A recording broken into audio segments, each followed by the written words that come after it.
بر صغیر کی تاریخ میں یہ وہ پہلی جماعت ہے کہ جس نے اسلام کے نام سے اور اسلام کے علم کو بلند کرنے کے لیے عوامی جد و جہد کا آغاز کیا۔ یہ وہ جماعت ہے کہ جس کے متعلق امیر شریعت رحمۃ اللہ علیہ نے اپنے ایک خط میں اپنے ہاتھوں سے یہ تحریر فرمایا تھا کہ مجلس احرار اسلام کا قیام اور اس کی بقا بہرحال ایک شرعی امر ہے۔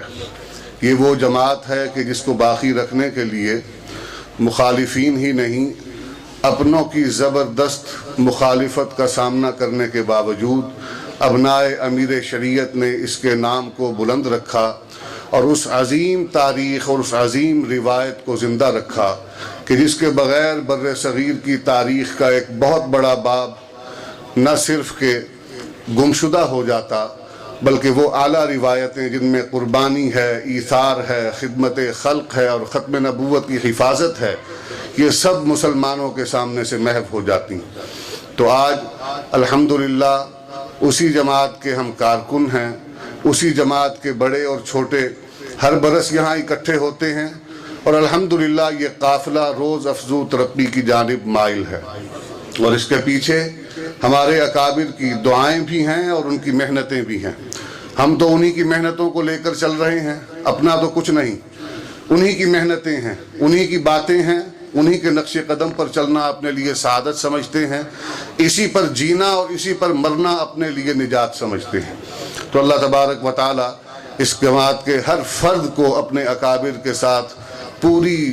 جذباتی اور شعوری وابستگی رکھنے کی توفیق عطا فرمائے اور اپنے اکابر کے نقش قدم پر چلنے کی پوری توفیق عطا فرمائے۔ مجھ سے پہلے وہ اپنے سادہ سے انداز میں بات کر رہے تھے تو مجھے اختر شیرانی کا وہ شعر یاد آ رہا تھا کہ تابک ہے بندگی ساغر و مینا اختر۔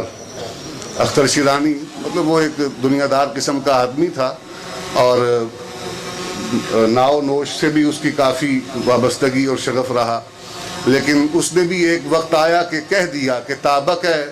بندگی ساغر و مینا اختر، اب تو اللہ کے بندے صف احرار میں آ۔ تو اسی پیغام کو لے کر آپ سب یہاں سے جائیں اور اس یہاں اکٹھے ہونے کو اس کو مقصد نہیں بنانا، یہ آپ کا ہر برس کا ایک پڑاؤ ہے۔ یہاں سے نئی لہر، نئے جذبے، نئی امنگوں اور نئی ہدایتوں کے ساتھ آپ واپس جائیں اور اپنی عملی زندگی میں احرار کے نمائندے بن جائیں۔ والسلام علیکم ورحمۃ اللہ وبرکاتہ۔